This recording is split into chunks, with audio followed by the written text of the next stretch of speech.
Selamat pagi, siang, sore, dan malam. perkenalkan saya Nadia Faras dengan NPM 220607244. Saya Maura Medina Putri Hidayat dengan NPM 22060760080. Dan pada kesempatan kali ini kami akan membahas tentang kebijakan Doi Moi yang digunakan sebagai dasar legitimasi Partai Komunis di Vietnam. Selamat menyaksikan!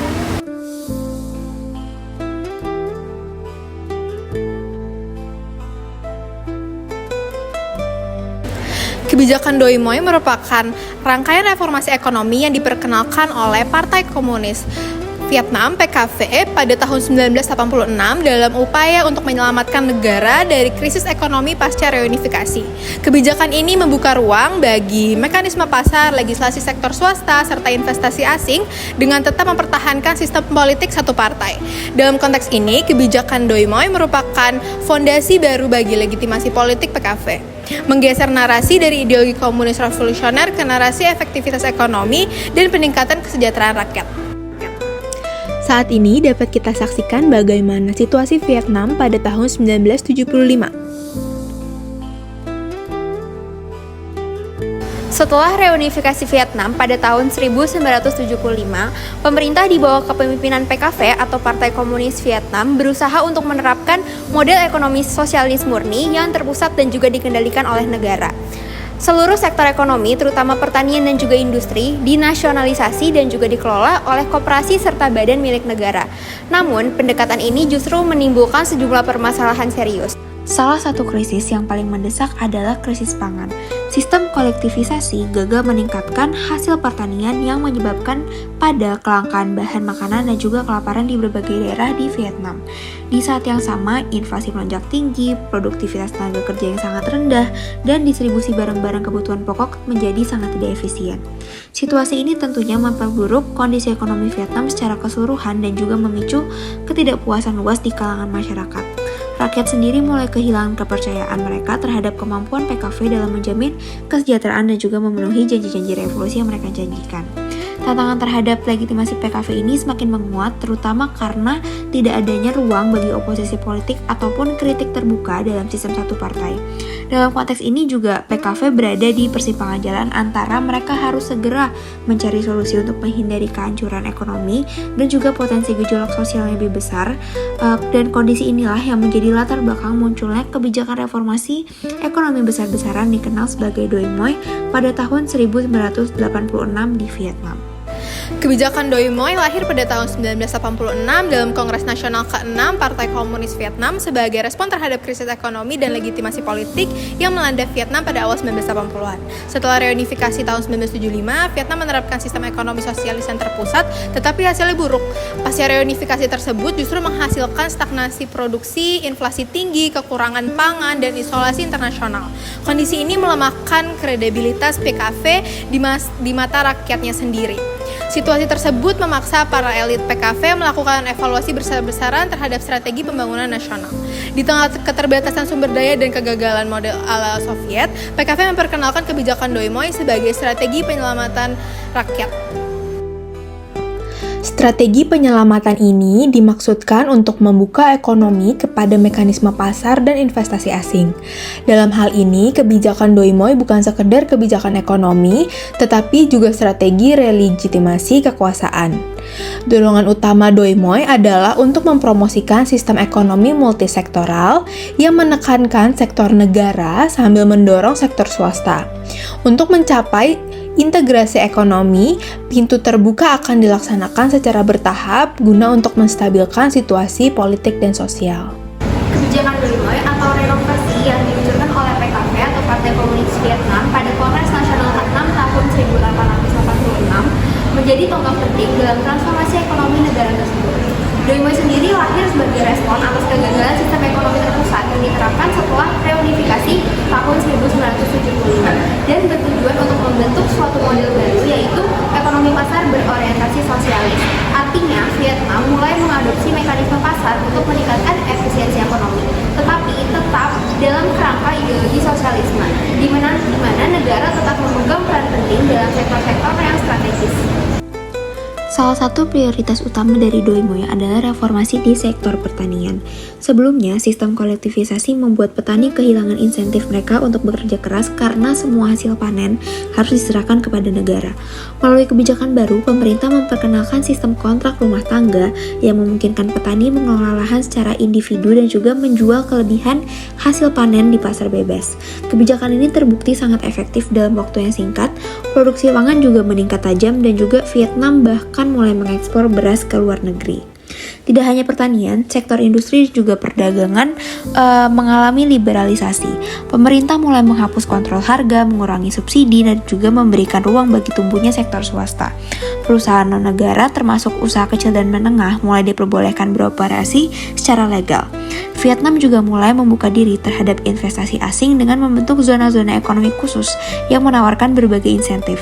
Hal ini juga menjadi daya tarik besar bagi investor, terutama dari negara-negara Asia Timur seperti Korea Selatan, Jepang, dan juga Tiongkok. Yang menarik, Doi Moi sendiri bukan sekedar sebagai reformasi ekonomi yang teknokratis, melainkan juga strategi politik. Dengan memperbaiki kondisi ekonomi dan juga meningkatkan taraf hidup rakyat, PKV berhasil untuk meredam ketidakpuasan publik dan juga memperkuat kembali legitimasinya. Negara tetap satu partai, namun secara ekonomi semakin fleksibel dan juga adaptif terhadap arus globalisasi. Jadi, Doi Moi sendiri menjadi contoh bagaimana reformasi dapat dilakukan tanpa harus mengubah struktur politik secara drastis. Asalkan ada kemauan untuk belajar dari kegagalan masa lalu dan juga berani untuk melakukan inovasi kebijakan. Selanjutnya, dampak Doi Moi terhadap legitimasi PKV. Kebijakan Doi Moi merupakan reformasi ekonomi berbasis pasar yang secara strategis menggeser basis legitimasi rezim dari legitimasi ideologis menuju legitimasi kinerja. Transformasi ini berhasil memacu pertumbuhan ekonomi rata-rata di atas 6% per tahun dan mengurangi angka kemiskinan secara drastis.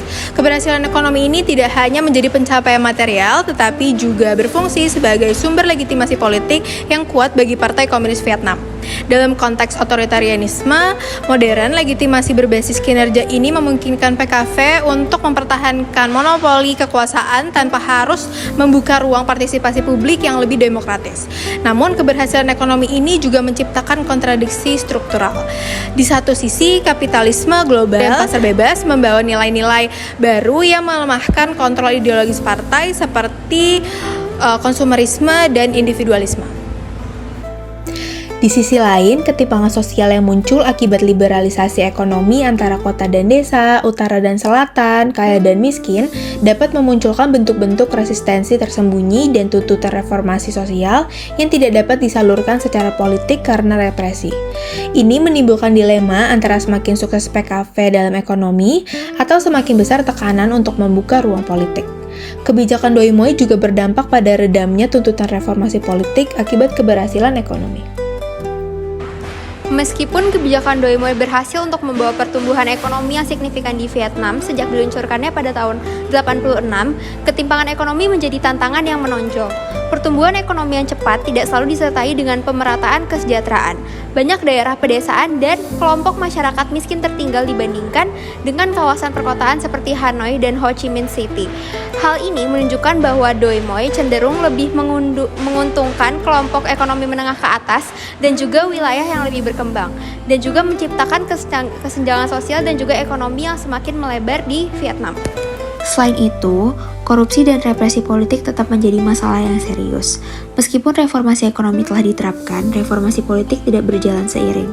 PKV atau Partai Komunis Vietnam masih memegang kendali penuh atas sistem politik dan ruang kebebasan sipil serta kebebasan berekspresi sangat terbatas. Lembaga anti korupsi seringkali kurang independen dan juga tidak efektif dalam menindak para pelaku korupsi, terlebih jika kalangan tersebut berasal dari elit politik maupun ekonomi. Hal ini melemahkan kepercayaan publik terhadap pemerintah dan juga membatasi partisipasi masyarakat dalam proses pembangunan. Tantangan lain yang kini muncul adalah ketergantungan pada investasi asing serta tekanan globalisasi dan era digital. Vietnam sendiri menjadi tujuan yang sangat menarik bagi investor asing, namun hal ini juga menimbulkan ketergantungan terhadap modal luar negeri dan juga menempatkan Vietnam sendiri dalam posisi yang sangat rentan terhadap fluktuasi ekonomi global. Di sisi lain, revolusi digital menuntut peningkatan kualitas sumber daya manusia, infrastruktur teknologi, dan juga perlindungan data. Jika hal ini tidak diatasi dengan strategi yang tepat, ketertinggalan dalam adaptasi digital dapat menghambat pertumbuhan ekonomi yang inklusif dan juga berkelanjutan di masa depan. Sebagai penutup, kebijakan Doi Moi di Vietnam bukan sekedar kebijakan ekonomi, melainkan strategi politik yang cermat dari Partai Komunis Vietnam untuk mempertahankan legitimasi kekuasaan di tengah krisis ekonomi dan keruntuhan blok sosialisme pada akhir 1980-an.